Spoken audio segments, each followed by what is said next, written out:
나는 오늘 내 관절을 버렸다. 아니, 정확히 말하면 내 관절이 나를 버렸다.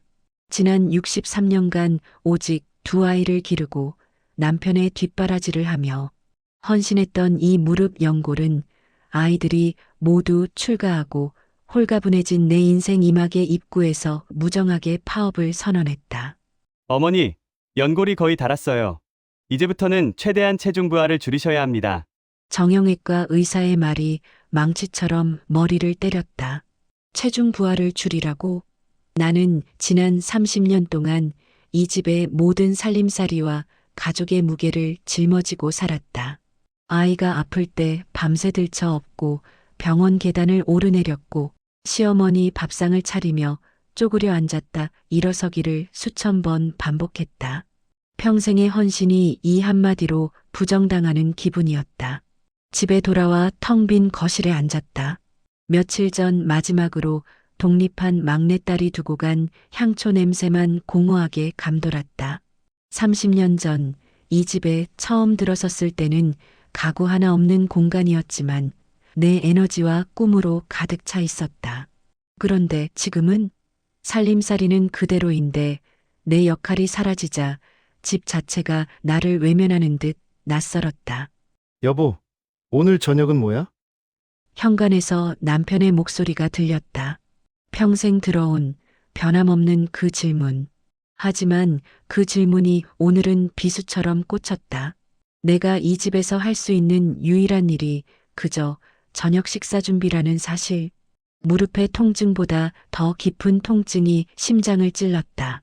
나는 조용히 냉장고 문을 열었다. 며칠 전 남편이 부탁했던 건강즙이 가득했다. 그의 건강은 최우선이었고 내 무릎은 의사에게 진단받은 사실조차 남편에게 말하지 않았다. 내가 아프면 모두에게 짐이 될 뿐이겠지.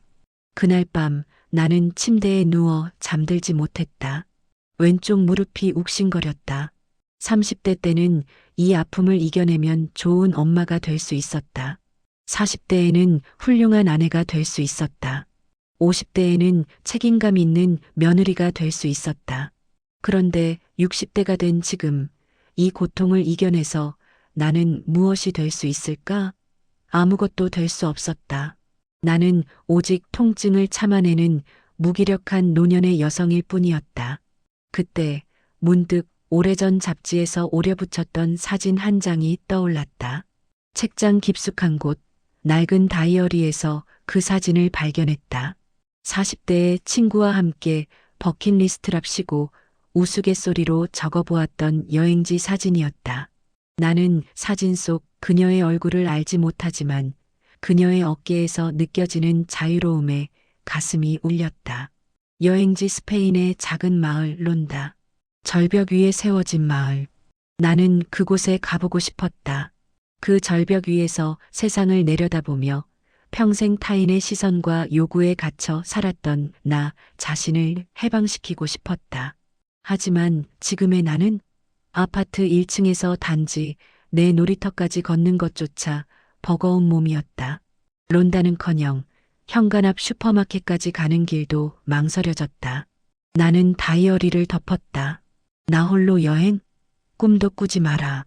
무릎 통증이 나에게 속삭였다. 그 통증은 나를 60년간 묶어둔 보이지 않는 쇠사슬과 같았다. 며칠 후 아침 식사 자리. 엄마, 혹시 요즘 어디 아파? 얼굴이 안 좋아 보여.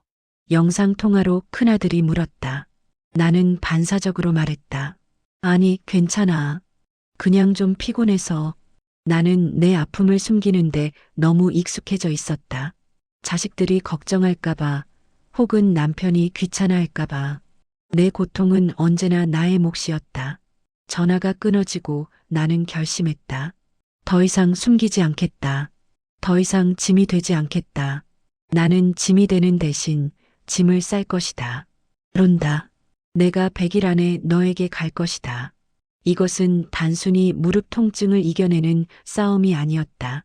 나의 63년 인생을 통째로 걸고 나의 자유와 존재 이유를 되찾기 위한 100일 독립선언이었다. 그 독립의 증표는 내 힘으로 끄는 비행기 티켓 한 장이 될 터였다. 나는 조용히 검색창을 열었다. 무릎 관절염에 좋은 운동, 60대 여성 스페인 여행 준비. 두려움과 설렘이 뒤섞인 채 나의 100일 투쟁은 그렇게 시작되었다. 100일, D-100. 나는 달력에 빨간 펜으로 커다랗게 숫자를 적었다. 목표는 분명했다. 100일 후, 내 두 다리로 론다의 절벽 위를 걷는 것. 남편에게는 말했다. 나 3달 정도 집중적으로 운동하고 식단 조절해서 건강 되찾을 거야. 내 몸은 내가 지켜야지. 남편은 늘 그렇듯 신문을 넘기며 대충 고개를 끄덕였다. 그래. 건강해야지. 그런데 밥은 잘 챙겨 먹고 해. 그의 무관심이 오히려 나에게는 홀가분한 자유를 주었다. 나는 이제 남편의 아내가 아닌 오직 나 자신과의 약속을 지키는 투쟁자가 될 참이었다. 가장 먼저 한 일은 설탕과의 결별이었다. 당뇨 초기 진단까지 있었기에 설탕은 내 무릎을 공격하는 가장 치명적인 적이었다. 내가 평생 사랑했던 믹스커피, 떡, 그리고 달콤한 밑반찬들과 눈물의 작별 인사를 고했다. 다음은 움직임과의 재회였다. 의사는 걷기 대신 수영을 권했다. 물속에서는 체중 부하가 줄어들기 때문이었다. 집 근처 수영장에 등록했다. 수십 년 만에 입어보는 수영복이 어색했고 젊은 사람들 틈에서 서툰 발장구를 치는 것이 민망했다. 첫날 나는 겨우 5미터를 갔다가 벽을 잡고 헐떡였다. 무릎이 시큰거리는 통증보다 체력이 이렇게까지 무너져 있었다는 자괴감이 더 컸다. 눈물이 핑 돌았다. 그때 나이가 지긋한 수영 강사가 내게 다가왔다. 어머니, 잘하고 계세요. 여기서 가장 중요한 건 속도가 아니라 포기하지 않는 완주예요. 오늘도 5m 완주하셨네요. 그의 격려에 힘을 얻어 나는 매일 아침 7시 수영장을 찾았다. 5m에서 시작해 10m, 20m. 100일의 목표 중 가장 힘든 첫 10일은 물속에서 보냈다. 통증을 무시하지 않고 통증과 함께 가는 법을 배웠다. D-70. 첫 번째 고비. 무릎 통증은 조금 줄었지만 식단의 변화는 나를 우울하게 만들었다. 세상의 모든 맛있는 음식은 나에게 금지된 것만 같았다. 냉장고 속의 닭가슴살과 현미밥을 보며 이 고생을 하면서까지 내가 뭘 하려는 걸까? 하는 근본적인 회의감이 찾아왔다. 나는 그 감정을 다이어리에 쏟아냈다. D-70. 오늘 옆집 아주머니가 새로 담근 배추김치를 가져오셨다. 달콤하고 시원한 그 맛을 한 조각 맛봤다. 눈물이 날 뻔했다. 나는 지금 내 인생에서 가장 좋아하는 작은 기쁨들을 모두 거절하고 있다. 론다? 그까진 여행이 뭐라고. 믹스커피 한 잔보다 소중할까? 바로 그때 나는 스페인행 비행기 표를 예약했다. 날짜는 D-Day에서 105일 후. 아직 100일 약속이 끝나지 않았지만 도피할 수 없도록 물리적인 족쇄를 채워야 했다. 130만 원. 내 통장에서 인출된 금액은 나에게 도망칠 수 없는 이유가 되었다. 출국 50일 전 드디어 걷기 운동을 시작했다. 집 앞에 낮은 언덕. 예전에는 짐을 들고도 성큼성큼 오르던 길이었지만 지금은 한 걸음 한 걸음이 고통이었다. 하지만 수영으로 단련된 하체 근육이 미세하게 버텨주는 것을 느꼈다. 몸무게는 3kg 감량했다. 나는 남편에게 말했다. 나 오늘 언덕 끝까지 걸었어. 남편은 여전히 신문을 보며 말했다. 잘했네. 몸 관리 열심히 해. 나는 그의 반응에 상처받지 않았다. 이 성취는 오직 나 자신의 것이었기 때문이다. D-Day. 100일의 약속이 끝났다. 나는 6kg을 감량했고 진통제 없이도 집 근처 시장 정도는 충분히 걸어 다닐 수 있는 몸이 되었다. 이제 더 이상 짐이 아니었다. 하지만 두려움이 찾아왔다. 론다행 티켓은 5일 후. 나는 100일 동안 오직 건강에만 집중하느라 여행에 대해서는 막연하게만 생각했다.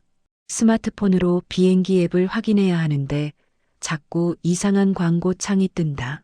구글 지도? 이걸 어떻게 설정해야 내가 원하는 곳을 찾아갈 수 있을까? 스페인 말은 올라밖에 모르는데. 나는 자녀들에게 SOS를 칠까 잠시 망설였다. 하지만 곧 다짐했다. 이 여행은 나의 독립선언이다. 자녀의 도움이 필요한 순간 나는 다시 짐이 된다. 나는 동네 스마트폰 교육센터에 가서 키오스크 사용법을 배우듯 여행 앱 사용법을 벼락치기로 배웠다.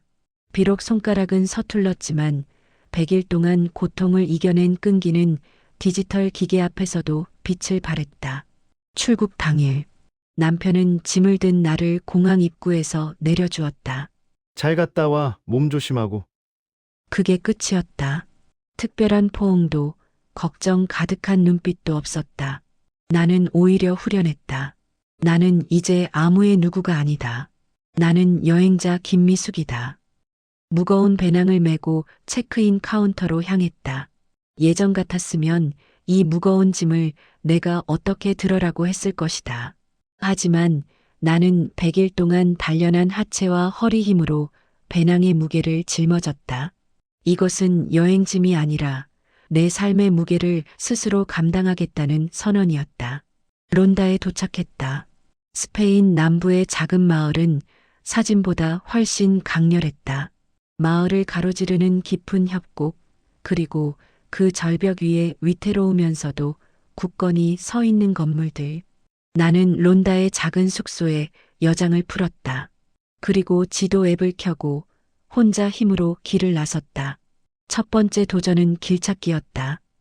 유명한 푸엔테 누에보 다리를 찾아가는 길이었다. 지도 앱의 화살표를 따라갔지만 론다의 좁고 미로 같은 골목길에서 길을 잃었다. 낯선 표지판과 빠르게 걷는 사람들 틈에서 패닉에 빠졌다. 역시 안 됐어. 누가 나 좀 도와줬으면. 순간 100일 전에 무력한 내가 떠올랐다. 나는 심호흡을 했다. 그리고 벽에 기대 잠시 쉬었다. 무릎은 욱신거렸지만 걷지 못할 정도는 아니었다. 나는 다시 지도 앱을 켜고 글자를 천천히 읽었다. 주변 상점 이름을 확인하고 마침내 지도가 가리키는 방향을 이해했다. 스스로 길을 찾았을 때의 기쁨은 5미터를 완주했을 때의 기쁨과 같았다. 두 번째 깨달음은 고독은 자유라는 것이다. 나는 현지 식당에 홀로 앉아 타파스를 주문했다. 주변 테이블은 연인들, 가족들, 친구들로 가득했다. 시끄럽고 활기찬 분위기 속에서 나는 홀로 앉아 있었다. 처음에는 외로웠다. 여기 앉아 있는 사람은 나 혼자뿐이구나. 하지만 곧 깨달았다. 나 혼자라는 건 내가 원하는 대로 앉아도 되고 내가 원하는 것을 시켜도 되며 내가 원하는 만큼 천천히 먹어도 된다는 뜻이구나. 평생 누군가의 취향에 맞춰 메뉴를 고르고 밥을 먹는 속도를 조절했던 내가 이 순간 완벽하게 자유로웠다. 나는 잊고 있던 내 취향을 되찾았다. 샐러드 대신 튀긴 타파스를 시켜 맥주와 마셨다. 내 혀끝에서 느껴지는 자유의 맛이었다. 일주일간의 론다 여행을 마치고 나는 한국으로 돌아왔다. 집은 그대로였다. 텅 빈 거실, 냉장고 속의 건강즙. 남편은 여전히 소파에 앉아 TV를 보고 있었다. 잘 왔어. 여행은 어땠어? 남편이 물었다. 응, 좋았어. 정말 좋았어. 나는 웃으며 대답했다. 하지만 이번에는 무릎 통증 때문에 짓던 억지 미소가 아니었다. 달라진 것은 나였다. 여행 후 나는 남편에게 당당히 선언했다. 여보, 나 이제 매일 아침 7시에 수영 가. 그리고 내가 먹을 반찬은 내가 만들어 먹을 거야. 당신 거랑 내 거랑 다르게. 남편은 놀란 듯 나를 쳐다봤다. 나는 처음으로 그의 시선을 피하지 않았다. 그리고 다음 달부터는 동네 독서 모임에도 나갈 거야. 당신 저녁은 당신이 알아서 챙기거나 같이 외식하자. 놀랍게도 남편은 크게 반발하지 않았다. 오히려 며칠 후 그가 수영장 등록을 함께 해달라고 부탁했다. 여보, 당신 혼자 활력 넘치는 것 보니까 나도 좀 불안해. 그 말에 나는 웃었다. 그가 나를 아내가 아닌 스스로 삶을 개척하는 독립된 인간으로 인식하기 시작한 것이다. 나는 이제 무릎 통증을 숨기지 않는다. 아프면 아프다고 말하고 쉬어야 할 때는 쉰다. 나는 여전히 집안일을 하지만 그것은 의무가 아닌 선택이다. 나는 다시 달력에 디데이를 표시했다. 다음 목표는 자전거 전국 일주. 나는 이제 안다. 내 인생의 무게는 남에게 짐이 되는 것이 아니라 스스로 짊어지고 걸어나갈 때 비로소 자유로워진다는 것이다. 그리고 그 자유는 고통을 이겨낸 건강한 두 다리 위에서 시작된다는 것이다. 나의 100일 독립선언은 끝났지만 나의 나홀로 인생 여행은 이제부터 시작이다. 여러분은 지금 어떤 문 앞에 서 계십니까? 텅 빈 거실에서 문득 외로움을 느끼셨나요? 아니면 저처럼 무릎의 통증 때문에 포기했던 꿈이 있으신가요? 늦지 않았습니다. 60대는 삶의 마지막 장이 아니라 나를 찾아 떠나는 가장 황금 같은 첫 장입니다. 거창한 스페인 여행이 아니어도 좋습니다. 당장 집 앞 공원을 한 바퀴 걷는 작은 도전부터 시작해 보세요. 가장 먼저 오늘 밤 잠자리에 들기 전 당신이 가장 하고 싶었던 일 하나를 휴대폰 메모장에 적어보는 건 어떨까요? 그리고 그 꿈을 이루기 위해 필요한 나만의 100일 약속을 오늘부터 시작해 보세요. 당신의 100일 독립선언을 진심으로 응원합니다. 우리 이제는 누구의 엄마가 아닌 여행자 나로 당당하게 살아봅시다. 공감되셨다면 구독과 좋아요, 소중한 의견 남겨주세요. 감사합니다.